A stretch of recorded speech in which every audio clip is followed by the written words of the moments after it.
اعوذ باللہ من الشیطان الرجیم بسم اللہ الرحمن الرحیم رب اشرح لی صدری ویسر لی امری واحلل عقدۃ من لسانی یفقہوا قولی رب یسر ولا تعسر وتمم بالخیر آمین یا رب العالمین۔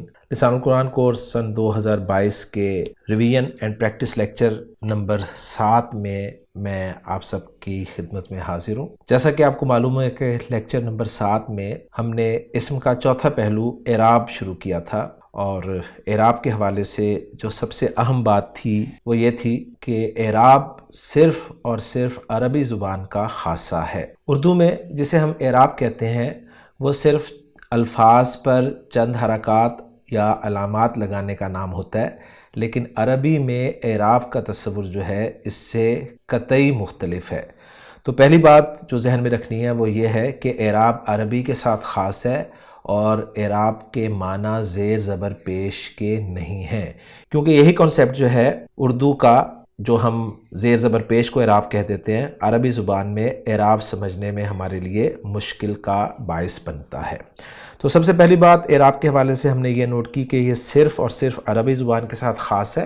پھر اعراب ہے کہ اگر زیر زبر پیش نہیں ہے، تو اس کو ہم نے بڑے آسان طریقے سے سمجھنے کی کوشش کی اور دو باتیں سامنے رکھی گئیں۔ پہلی بات یہ تھی کہ عربی زبان میں استعمال ہونے والا کوئی بھی اسم اعراب کے اعتبار سے 3 فارمز میں سے کسی ایک فارم میں استعمال ہوگا، یعنی عبارت میں جب بھی کوئی اسم استعمال ہو رہا ہوگا تو وہ اعراب کے اعتبار سے 3 فارمز میں سے کسی ایک فارم میں ہی استعمال ہو رہا ہوگا۔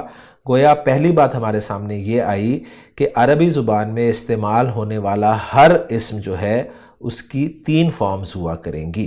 یہ ہم آسانی کی خاطر فارمز کا لفظ استعمال کر رہے ہیں، بالکل اسی طرح جس طرح فعل کی 3 فارمز ہم نے اپنے تعلیمی دور میں یاد کی ہوئی ہیں کہ کسی بھی ورب کی 3 فارمز ہوتی ہیں، first form, second form, third form, اور پھر بعد میں ہمیں بتایا جاتا ہے کہ فرسٹ فارم کہاں پر استعمال ہونی ہے، سیکنڈ فارم کہاں پر استعمال ہونی ہے، اور تھرڈ فارم کہاں پر استعمال ہونی ہے۔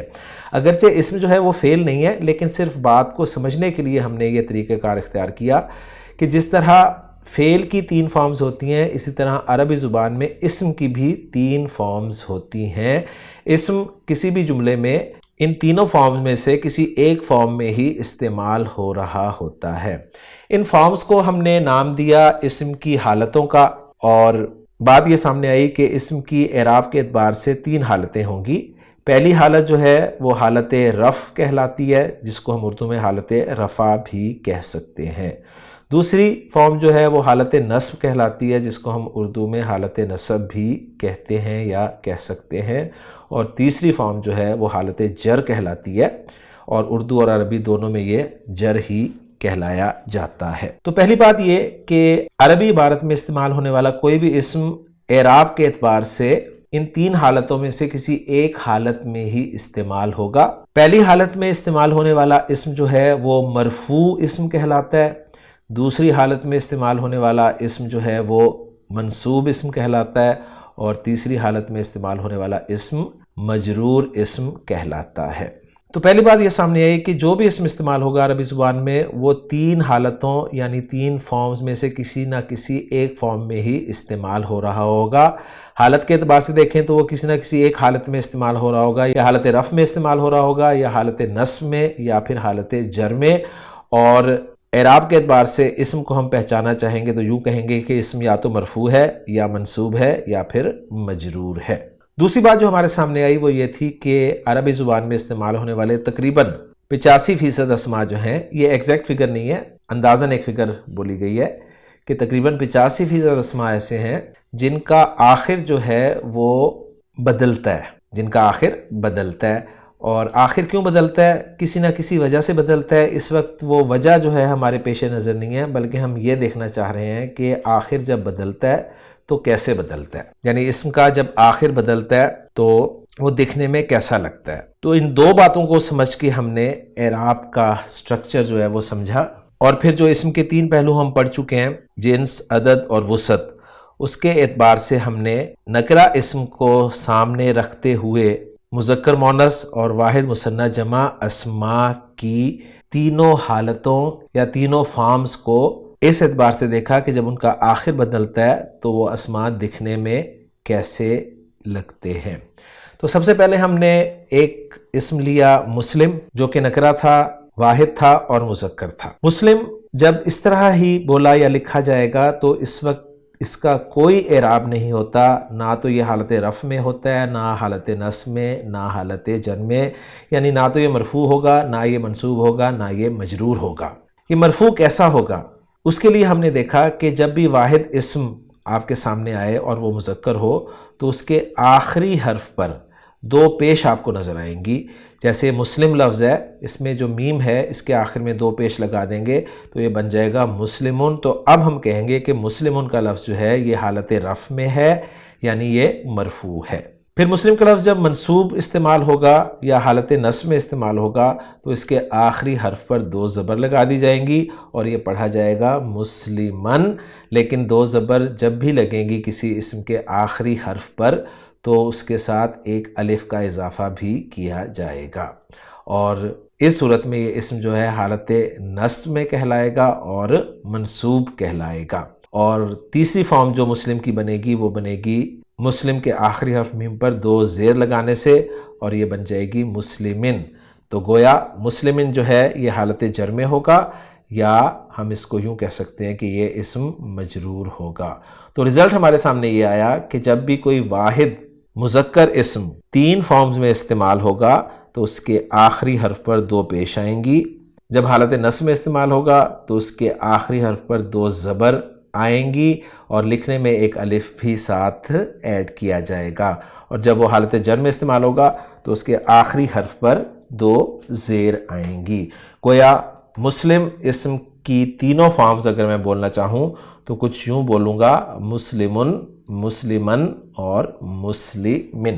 پھر اس سے ہم نے ایک رزلٹ یہ نکالا کہ جو بھی اسم واحد ہوگا اور مذکر ہوگا، اور یہ بات ذہن میں رہنی چاہیے کہ اس وقت ہم نکرہ اسماء کو ہی ڈسکس کر رہے ہیں، تو جو بھی اسم واحد ہوگا اور مذکر ہوگا اس کی پہلی فارم آخری حرف پر دو پیش کے ساتھ، دوسری فارم آخری حرف پر دو زبر کے ساتھ، اور تیسری فارم آخری حرف پر دو زیر کے ساتھ بولی جائے گی۔ اور پھر اس پیٹرن پہ ہم نے بہت ساری ایگزامپلز اسٹوڈنٹس کے ساتھ شیئر کی۔ واحد مذکر اسم کو تینوں فارمز میں ذکر کرنے کے بعد ہم واحد مؤنث اسم کی طرف گئے، اور اس میں ہمارے سامنے آیا لفظ مسلمہ۔ مسلمہ چونکہ مسلم کی مؤنث تھی تو اس لیے ہم نے اس لفظ کو ہی لیا۔ اب جب مسلمہ کو ہم نے حالت رفع میں رکھا یا لکھا یا مرفوع اس کو ہم نے بنایا تو اس کے آخری حرف پر جو کہ گولتا تھا اس پر بھی ہم نے دو پیش لگائیں اور یوں لفظ بن گیا مسلماتن۔ پھر حالت نصب میں ہم نے اس کے آخری حرف پر دو زبر لگائیں اور یہ لفظ بن گیا مسلمتن۔ اور جو رول میں نے آپ کو بتایا تھا کہ دو زبر جب بھی لکھی جائیں گی اس کے ساتھ ایک الف لکھا جائے گا، تو اس قاعدے کے دو ایکسیپشنز ہمارے سامنے آئے۔ ایک ایکسیپشن یہ تھا کہ اگر وہ اسم گولتا پر ختم ہو رہا ہے تو پھر صرف دو زبر ہی لگیں گی، ایک الف نہیں لگے گا۔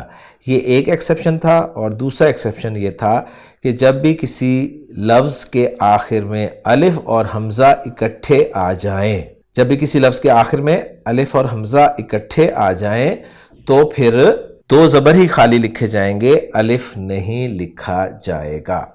اور مسلمہ کی تیسری فارم میں آخری حرف گولتا پر ہم نے دو زیریں لگا کر اس فارم کو مکمل کیا۔ گویا واحد مؤنث اسم کی تینوں فارمز جو ہمارے سامنے آئیں وہ کچھ یوں تھیں، مسلمتن، مسلمتن اور مسلمتن۔ اسی سے پھر ہم نے یہ رزلٹ نکالا کہ جو بھی اسم واحد مؤنث ہوگا اس کا اعراب بھی واحد مذکر اسم کی طرح ہی آئے گا، یعنی حالت رفع میں آخری حرف پر دو پیش کے ساتھ، حالت نصب میں آخری حرف پر دو زبر کے ساتھ، اور حالت جر میں آخری حرف پر دو زیر کے ساتھ۔ اور پھر ایک مشترک رزلٹ ہم نے یہ نکالا کہ جو بھی اسم واحد ہوگا چاہے مذکر ہو چاہے مؤنث ہو، اس کو حالت رفع میں آخری حرف پر دو پیش کے ساتھ شو کیا جائے گا، حالت نصب میں آخری حرف پر دو زبر کے ساتھ پیش کیا جائے گا، اور حالت جر میں آخری حرف پر دو زیر کے ساتھ پیش کیا جائے گا۔ اور یہ بات ہمیشہ یاد رہنی چاہیے کہ جب بھی حالت نصب میں آپ آخری حرف پر دو زبر لکھیں گے تو ایک الف ضرور ایڈ کیا جائے گا، چاہے وہ لفظ مذکر ہو چاہے مؤنث ہو۔ تو مذکر کی ایگزامپل جیسے کہ زید کا لفظ ہے، اس کو جب میں حالت نصب میں لکھوں گا تو دال پہ 2 زبر ڈالوں گا اور ایک الف لکھ دوں گا اور بن جائے گا وہ زیدن۔ اور مؤنث اسم اگر میں بنت رکھوں جس کے معنی بیٹی کے یا لڑکی کے ہوتے ہیں، تو جب یہ حالت نصب میں لکھا جائے گا تو بنت کے آخری حرف تا پر میں 2 زبر ڈال کر ایک الف بھی لکھوں گا۔ یہ الف کب نہیں لکھنا؟ 2 صورتوں میں نہیں لکھنا۔ پہلی صورت یہ کہ آخری حرف گولتا ہو تو الف نہیں لکھا جائے گا 2 زبر کے بعد، اور دوسری صورت یہ کہ آخر میں الف اور حمزہ اکٹھے آ رہے ہوں تو بھی 2 زبر ہی خالی لکھے جائیں گے، الف نہیں لکھا جائے گا۔ تو اس طرح ہم نے واحد اسم چاہے وہ مذکر تھا چاہے مؤنث تھا اس کا اعراب سمجھ لیا۔ اس کے بعد ہم گئے مثنیٰ اسم کی طرف اور ہم نے دیکھا کہ مسلم اسم کا جو مثنیٰ بنتا ہے وہ بنتا ہے مسلمانی۔ اب ظاہر بات ہے مسلمانی بھی ایک اسم ہے، اور اسم جو ہے وہ اعراب کے اعتبار سے 3 فارمز میں ہی استعمال ہوگا۔ تو مسلمانی کی فرسٹ فارم کی طرف جب ہم گئے تو ہمارے علم میں یہ بات آئی کہ وہ جو مسلمانی ہماری فارم بنی تھی، جو شکل بنی تھی، وہ اصل میں پہلی ہی فارم بن گئی تھی۔ تو مسلمانی کو ایز اٹ از کاپی کر لیا ہم نے فرسٹ فارم میں، تو گویا رزلٹ یہ آیا کہ مثنیٰ اسم جب بھی مرفوع استعمال ہوگا تو اس کے آخر میں ہمیں آنی کی آواز سنائی دے گی۔ پھر یہی مثنیٰ جب منصوب استعمال ہوگا تو آنی کی آواز میں جو آپ کو الف نظر آ رہا ہے نا، اس کو یا سے بدل دیں گے اور وہ آواز بدل جائے گی عینی میں۔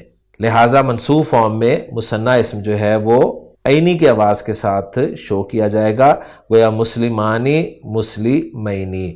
اور جو سیکنڈ فارم بنے گی مسلمینی وہی تھرڈ فارم بھی ہوگی، گویا مسلمانی مثنیٰ اسم کا اگر میں اعراب بولنا چاہوں تو تینوں فارمز میں کچھ یوں بنے گا، مسلمانی مسلمینی مسلمینی۔ تو رزلٹ یہ نکلا کہ جو بھی مثنیٰ اسم ہوگا وہ مذکر ہو تو اس کو مرفوع ہم آنی کی آواز کے ساتھ پہچانیں گے اور منصوب اور مجرور عینی کی آواز کے ساتھ پہچانیں گے۔ پھر اسی بیس پر بہت سارے اسماء کی کلاس میں پریکٹس کروائی گئی، اور اس کے بعد اگلے اسم کی طرف گئے ہم جو کہ مثنیٰ ہی تھا لیکن مؤنث تھا۔ تو مسلمہ کا مثنیٰ جو تھا وہ بنا تھا مسلمہ تانی، اور یہ بات ہمارے سامنے پہلے ہی آ گئی تھی کہ مثنیٰ کا جو بھی لفظ ہمارا بنے گا وہ اس کی فرسٹ فارم ہی ہوگی، لہٰذا مسلمہ تانی کو ہم نے پہلی فارم کی جگہ پر کاپی کر لیا، اور اس سے سیکنڈ فارم جب بنائی تو وہ جو آنی کی آواز آ رہی تھی اس میں الف کو یا سے بدل دیا تو وہ عینی کی آواز بن گئی، گویا مسلمہ تانی سے مسلمہ تینی سیکنڈ فارم بن گئی۔ اور یہ کنفرم ہے کہ جو بھی مثنیٰ کی سیکنڈ فارم ہوگی وہی اس کی تھرڈ فارم بھی ہوگی۔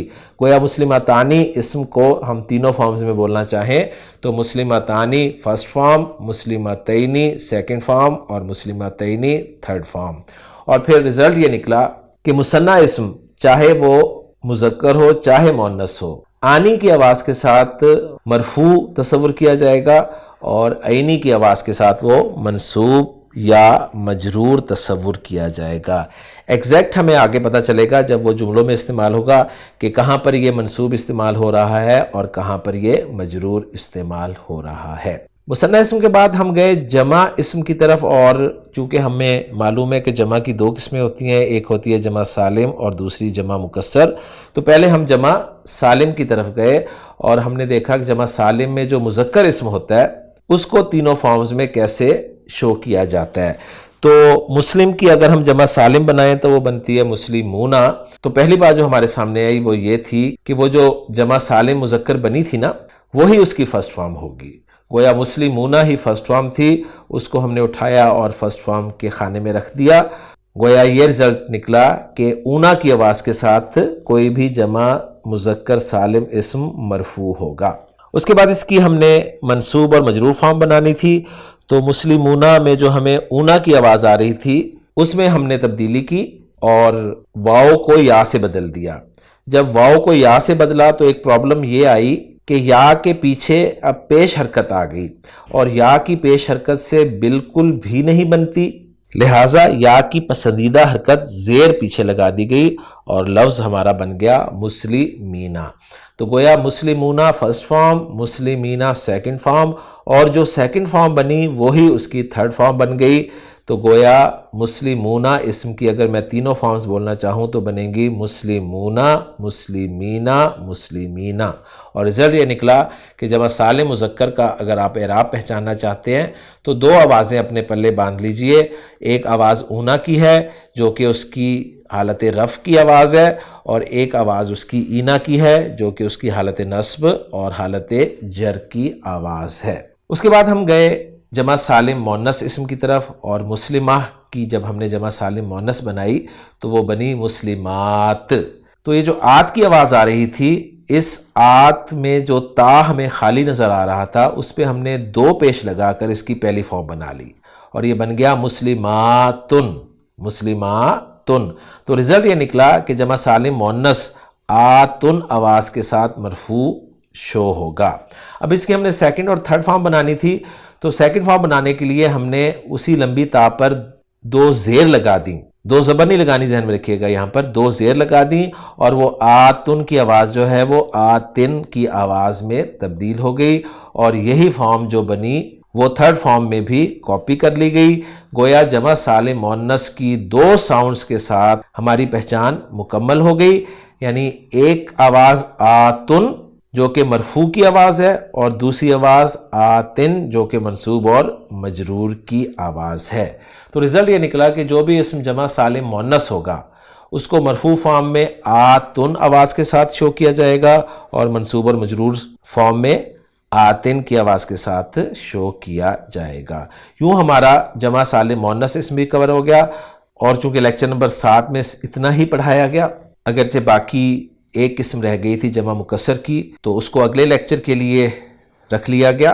تو یہاں پر اگر میں کنکلوڈ کروں اپنی گفتگو کو، تو رزلٹ یہ سامنے آیا کہ عربی زبان میں استعمال ہونے والا کوئی بھی اسم اعراب کے اعتبار سے 3 فارمز میں استعمال ہوگا. پہلی فارم اس کی مرفوع فارم ہوگی، دوسری منصوب، تیسری مجرور. واحد اسم چاہے وہ مذکر ہو چاہے مؤنث ہو، مرفوع فارم میں آخری حرف پر 2 پیش کے ساتھ شو کیا جائے گا، منصوب فارم میں آخری حرف پر 2 زبر کے ساتھ، اور لکھنے میں ایک الف بھی ایڈ کیا جائے گا، سوائے 2 طرح کے اسما کے، ایک وہ جس کے آخر میں گولتا ہو، اور ایک وہ جس کے آخر میں الف اور حمزہ اکٹھے ہوں. اور تھرڈ فارم میں یعنی مجرور فارم میں اس اسم کو آخری حرف پر 2 زیر کے ساتھ شو کیا جائے گا. اسی طرح مثنی اسم چاہے وہ مذکر ہو چاہے مؤنث ہو، مرفوع فارم میں آنی کی آواز کے ساتھ آئے گا، اور منصوب اور مجرور فارم میں عینی کی آواز کے ساتھ. پھر جمع سالم مذکر مرفوع فارم میں اونا کی آواز کے ساتھ، اور منصوب اور مجرور فارم میں اینا کی آواز کے ساتھ. اور جمع سالم مؤنث مرفوع فارم میں آتن کی آواز کے ساتھ، اور منصوب اور مجرور فارم میں آتن کی آواز کے ساتھ. اب ہم چلتے ہیں لسان القرآن کتاب میں مشق کی طرف، اور مشق میں جو پہلا سوال ہے وہ یہ ہے کہ درج ذیل واحد مذکر اور مؤنث اسماء کی جنس کا تعین کر کے مرفوع، منصوب اور مجرور شکلوں میں ہم نے الفاظ کو لکھنا ہے. تو پہلا لفظ ہے جی والد. ظاہر بات ہے مذکر ہے، اور ہمیں یہ بات معلوم ہے کہ چاہے اسم مذکر ہو یا مؤنث ہو واحد، تو اس کے آخری حرف پر ہم 2 پیش لگا کر اس کو مرفوع لکھتے ہیں. تو والد کو ہم مذکر ٹریٹ کر کے مرفوع فارم میں والدن لکھیں گے، منصوب فارم میں آخری حرف پر 2 زبر ڈالیں گے اور ایک الف لکھ دیں گے، اور یہ بن جائے گا والدن، اور مجرور فارم میں آخری حرف پر 2 زیر لگا دیں گے، یہ بن جائے گا والدن. پھر نیچے لفظ ہے والدہ، یہ مؤنث اسم ہے، اس کی تینوں فارمز جو ہیں وہ والدتن، والدتن اور والدتن ہوں گی. اور منصوب فارم میں جیسا کہ آپ کو بتایا گیا ہے کہ جس بھی لفظ کے آخر میں گولتا آ جائے گی اس گولتا پر صرف 2 زبر ہی لکھے جائیں گے، ایک الف ایڈیشنل نہیں لکھا جائے گا. اب کا لفظ باپ کے لیے استعمال ہوتا ہے، مذکر ہے، اس کی تینوں فارمز ہوں گی ابن، ابن اور ابن. کا لفظ مؤنث ہے، اس کی تینوں فارمز ہوں گی امن، امن، امن. اخ کا لفظ بھائی کے لیے استعمال ہوتا ہے، مذکر ہے، اس کی تینوں فارمز ہوں گی اخن، اخن اور اخن. اور اگلا لفظ جو ہے وہ اخت ہے، مؤنث ہے، بہن کے لیے استعمال ہوتا ہے، اس کی تینوں فارمز ہوں گی اختن، اختن، اختن. اگلا لفظ مسلم ہے، اس پہ ہم نے لیکچر میں تفصیل سے بات کر لی ہے، مسلمن، مسلمن، مسلمن۔ پھر اگلا لفظ مسلمہ ہے، اس پہ بھی ہم نے لیکچر میں بات کر لی ہے تفصیل سے، تو اس کی تینوں فارمز ہوں گی مسلمتن، مسلمتن، مسلمتن۔ اگلا لفظ ہے مومن، اس کی تینوں فارمز ہوں گی مؤمنن، مؤمنن، مؤمنن۔ اگلا لفظ مؤمنہ جو کہ مؤنث ہے، مؤمناتن، مؤمناتن، مؤمناتن۔ اگلا لفظ کتاب ہے جو کہ مذکر ہے، اس کی تینوں فارمز ہوں گی کتابن، کتابن، کتابن۔ اگلا لفظ جو کہ قلم ہے اور یہ بھی مذکر ہے، اس کی تینوں فارمز ہوں گی قلمن، قلمن، قلمن۔ پھر اگلا لفظ جو ہے وہ ہے کرسی، یہ مذکر ہے، اس کی تینوں فارمز ہوں گی کرسیٌ، کرسیً، کرسیٍ۔ مروحہ یہ مؤنث اسم ہے، اس کی تینوں فارمز ہوں گی مروحۃن، مروحۃن، مروحۃن۔ مسجد کا لفظ مذکر ہے، تینوں فارمز میں استعمال ہوگا تو کیسا دکھے گا؟ مسجدن، مسجدن، مسجدن۔ اگلا لفظ ہے مدرسہ جو کہ مؤنث ہے، تینوں فارمز میں مدرستن، مدرستن، مدرستن کے طور پہ آئے گا۔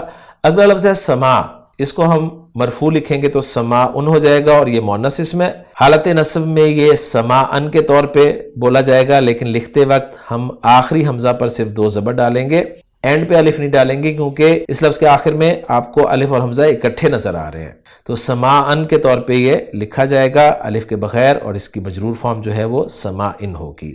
ارد کا لفظ بھی مؤنث ہے، مرفوع فارم میں اردن، منصوب میں اردن، مجرور میں اردن۔ شمس کا لفظ بھی مؤنث ہے، مرفوع فارم میں شمسن، منصوب فارم میں شمسن، مجرور فارم میں شمسن۔ اور عین کا لفظ جو ہے یہ بھی مؤنث ہے، اس کو مرفوع فارم میں عینن، منصوب فارم میں عینن اور مجرور فارم میں عینن کے طور پہ لکھا جائے گا۔ اس کے بعد مثنیٰ کی مشق کی طرف چلتے ہیں۔ اس میں مرفوع فارم میں مثنیٰ آلریڈی لکھا گیا ہے، آپ نے اس کی منصوب اور مجرور فارم لکھنی ہے، تو بہت آسان فارمولہ ہے، جو آپ کو آنی کی آواز میں الف نظر آ رہا ہے اس الف کو آپ نے یا سے بدل دینا ہے، تو مسلمانی سے مسلمینی، مسلمینی، کافرانی سے کافرینی، کافرینی، مؤمنانی سے مؤمنینی، مؤمنینی، منافقانی سے منافقینی، منافقینی، کتابانی سے کتابینی، کتابینی، قلمانی سے قلمینی، قلمینی، کرسیانی سے کرسیینی، کرسیینی، امرأتانی، امرأتینی، امرأتینی، اختانی، اختینی، اختینی، عابدتانی، عابدتینی، عابدتینی، عینانی، عینینی، عینینی، شفتانی، شفتینی، شفتینی، رجلانی، رجلینی، رجلینی، یدانی، یدینی، یدینی، اذنانی، اذنینی، اذنینی۔ اس کے بعد ہم چلتے ہیں جمع سالم مذکر اسم کی مشق کی طرف، اور اس میں مرفوع پہلے ہی لکھا گیا ہے، کیونکہ ہمارے علم میں آ گیا تھا کہ جو شکل بنی تھی جمع سالم مذکر کی وہی اس کی مرفوع فارم بنی تھی۔ تو عابدونا پہلا لفظ ہے، اس میں نے بتایا تھا کہ واو کو آپ نے یا سے بدل دینا ہے اور پھر ما قبل زیر حرکت لگا دینی ہے، تو عابدونا سے عابدینا، عابدینا، حافظونا سے حافظینا، حافظینا، صائمونا سے صائمینا، صائمینا، ذاکرونہ سے ذاکرینہ، ذاکرینہ، مشرکونہ سے مشرکینہ، مشرکینہ، مفسدونہ، مفسدینہ، مفسدینہ، مصلحونہ، مصلحینہ، مصلحینہ، منافقونہ، منافقینہ، منافقینہ، فاسقونہ، فاسقینہ، فاسقینہ، منذرونہ، منذرینہ، منذرینہ، متوکلون، متوکلین، متوکلین۔ اس کے بعد اب ہم چلتے ہیں مشق کی طرف، جو کہ جمع سالم مؤنث الفاظ پر مشتمل ہے۔ اس میں ہمارے سامنے لفظ آیا تھا جی آت کی آواز کے ساتھ، ہم نے یہ پڑھا تھا کہ آت پر مرفوع فارم میں آپ نے آخر میں آنے والی تا پہ 2 پیش لگا دینی ہے، تو آواز آ جائے گی آتن۔ تو مؤمنات مرفوع فارم میں مؤمناتن، منصوب اور مجرور فارم میں اس لمبی تا پہ 2 زیریں لگا دینی ہے، تو بن جائیں گے یہ مؤمناتن، مؤمناتن۔ عابدات عابداتن، عابداتن، عابداتن۔ صائمات صائماتن، صائماتن، صائماتن۔ ذاکرات ذاکراتن، ذاکراتن، ذاکراتن۔ طالبات طالباتن، طالباتن، طالباتن۔ کافرات کافراتن کافراتن کافراتن، صادقات صادقاتن صادقاتن صادقاتن، کاذبات کاذباتن کاذباتن کاذباتن، صالحات صالحاتن صالحاتن صالحاتن، خاشعات خاشعاتن خاشعاتن خاشعاتن، جنات جناتن جناتن جناتن، آیات آیاتن آیاتن آیاتن، حجرات حجراتن حجراتن حجراتن، غرفات غرفاتن غرفاتن غرفاتن، خطوات خطواتن خطواتن خطواتن۔ تو الحمدللہ ہم نے لسان القرآن کتاب میں جو مشقیں دی گئی تھیں ان کو بھی حل کر لیا۔ اب ہم دیکھتے ہیں مصحف کے کچھ پیجز کو سامنے رکھ کے اور پہچاننے کی کوشش کرتے ہیں کہ ہم نے کیسے پہچاننا ہے کہ یہ اسم جو ہے یہ مرفوع ہے، یہ منصوب ہے یا یہ مجرور ہے۔ اس کے لیے ہم قرآن مجید کی سورہ غاشیہ جو ہے اس کو دیکھتے ہیں اور جو ہائی لائٹ لفظ آپ کے سامنے کیے جا رہے ہیں ان کا اعراب پہچاننے کی کوشش کر رہے ہیں۔ تو سورہ مبارکہ آپ کے سامنے ڈسپلے ہو رہی ہے، اس میں جو پہلا لفظ میں آپ کے سامنے رکھ رہا ہوں وہ ہے خاشعتن۔ تو خاشعتن ذرا غور کریں، گولتا ہے آخر میں اور اس پہ دو پیش لگی ہوئی ہیں، تو مؤنث اسم ہے، اور چونکہ ہم نے ابھی تک نکرہ اسم اس لیکچر میں کور کیے ہیں لہٰذا نکرہ کی ہی میں بات کروں گا۔ تو خاشیہ واحد اسم ہے اور مرفوع اسم ہے، کیونکہ ہمیں پتہ ہے کہ جو بھی اسم واحد ہو چاہے مذکر ہو چاہے مؤنث ہو اس کی مرفوع فارم آخری حرف پر دو پیش کے ساتھ ہی آتی ہے۔ تو خاشعتن کو اب ہم نے پہچان لیا کہ یہ مرفوع استعمال ہوا ہے۔ اس کے بعد اگلا لفظ عاملہ وہ بھی اسی طرح خاشیہ کی طرح ہی ہے، مرفوع۔ ناصبہ وہ بھی مرفوع۔ نارن اس لفظ کو دیکھیں ذرا غور سے کہ یہ نارن جو ہے دو زبر کے ساتھ آ رہا ہے اور ایک الف بھی لکھا ہوا ہے، تو نار کا لفظ واحد ہے، مؤنث ہے اور یہاں پر یہ منصوب استعمال ہوا ہے۔ ابھی آپ کو یہ نہیں پتا کہ یہ منصوب کیوں استعمال ہوا ہے، لیکن انشاءاللہ تعالیٰ آگے جا کر آپ کو یہ بھی پتا چل جائے گا۔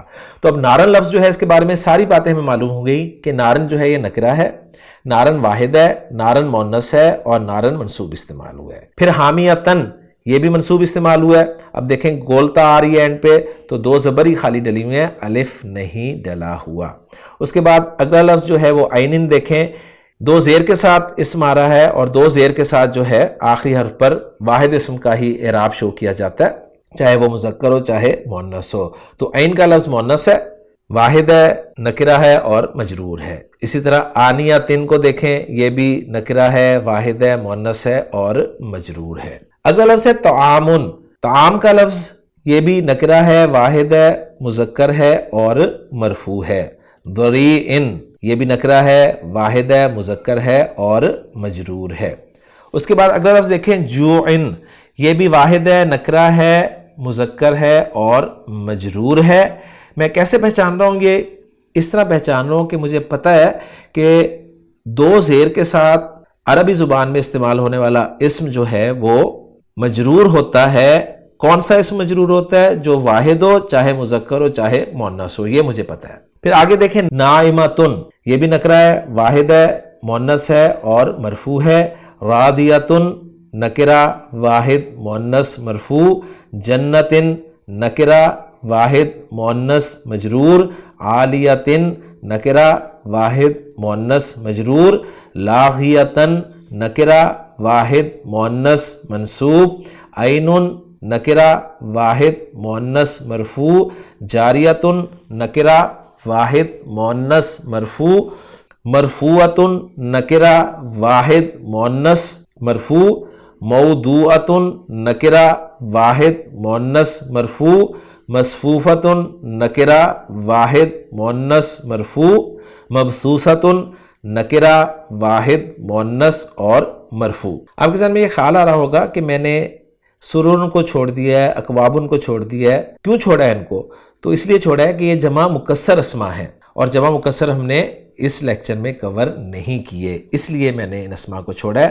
تو سورۃ الغاشیہ کو ہی ہم انشاءاللہ تعالی جمع مکسر اسماء کے بعد اعراب پہچاننے کے لیے استعمال کریں گے، بلکہ اسی سورہ مبارکہ کو ہم مزید آگے بھی اپنے قواعد کو پکا کرنے کے لیے استعمال کریں گے۔ تو میں امید کرتا ہوں کہ آپ کو اب مصحف سے واحد، مثنیٰ، جمع سالم مذکر، جمع سالم مؤنث اسماء جو ہے ان کا اعراب پہچاننے کا طریقہ آ گیا ہوگا۔ تو سورۃ الغاشیہ میں تو صرف واحد اسماء جو مذکر تھے، مؤنث تھے، ان کا اعراب ہی ہم نے پہچانا ہے۔ اب ہم مصحف سے باقی رہے مثنیٰ اور جمع سالم مذکر اور جمع سالم مؤنث، ان اسماء کو انشاءاللہ تعالی ہم جب معرفہ بنائیں گے نا نکرہ اسماء کو، تو انشاءاللہ تعالی اس وقت ان کی پہچان کریں گے قرآن مجید میں، کیونکہ زیادہ تر آپ کو معرفہ اسماء ہی لکھے ہوئے نظر آئیں گے۔ لیکن میں آپ کے سامنے پھر بھی قرآن مجید کی جو سورہ مبارکہ ہے، سورہ تحریم، اس کی کچھ آیات آپ کے سامنے رکھتا ہوں۔ اس میں انشاءاللہ تعالی آپ جمع سالم مؤنث کا اعراب پہچاننے کے قابل ہوں گے، اور مزید کچھ اسماء بھی آپ کے سامنے آ جائیں گے انشاءاللہ تعالی۔ تو جیسا کہ آپ دیکھ رہے ہیں سورہ تحریم کی آیت نمبر 5، اس میں غور کریں، مسلماتن مجرور یا منصوب، ابھی آپ دونوں جگہ پہ اٹکے ہوئے ہوں گے، انشاءاللہ تعالی آگے آپ کو پتہ چل جائے گا، کنفرم ہو جائے گا کہ یہ منصوب ہے یا مجرور۔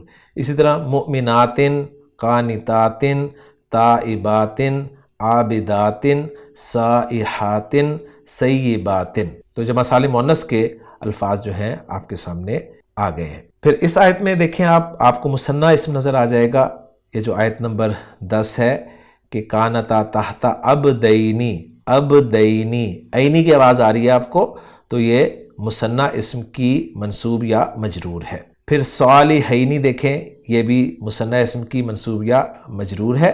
تو انشاءاللہ تعالی اس طرح آپ غور کریں گے تو آپ کو انشاءاللہ تعالی قرآن مجید میں اب واحد، چاہے وہ مذکر ہو چاہے مؤنث ہو، مثنیٰ چاہے وہ مذکر ہو چاہے مؤنث ہو، جمع سالم چاہے وہ مذکر ہو چاہے مؤنث ہو، ان اسماء کا اعراب جو ہے پہچاننے میں آسانی ہو جائے گی۔ باقی انشاءاللہ تعالی تفصیل سے ہم جب ان نکرہ اسماء کو ہم معرفہ بنائیں گے، جیسا کہ آپ کو معلوم ہے کہ نکرہ اسم کو معرفہ بنانے کے لیے اس کے شروع میں ال داخل کیا جاتا ہے، تو ال داخل کرنے سے کیا ان الفاظ میں کوئی تبدیلی واقع ہوگی یا نہیں ہوگی، یہ انشاءاللہ تعالی ہم اگلے لیکچر میں دیکھیں گے۔ تو الحمدللہ میں نے آپ کے سامنے لیکچر نمبر 7 اس کو ریوائز بھی کر دیا ہے، اور کچھ پریکٹس بھی ہم نے کر لی ہے قرآن مجید کی ایگزامپلس کے ذریعے، اور الحمدللہ لسان القرآن میں جو مشقیں دی گئی تھیں ان کو بھی ہم نے حل کر لیا۔ انشاءاللہ اگلے لیکچر میں آپ کے ساتھ ملاقات ہوگی۔ سبحانک اللہم و بحمدک، اشہد ان لا الہ الا انت، استغفرک و اتوب الیک۔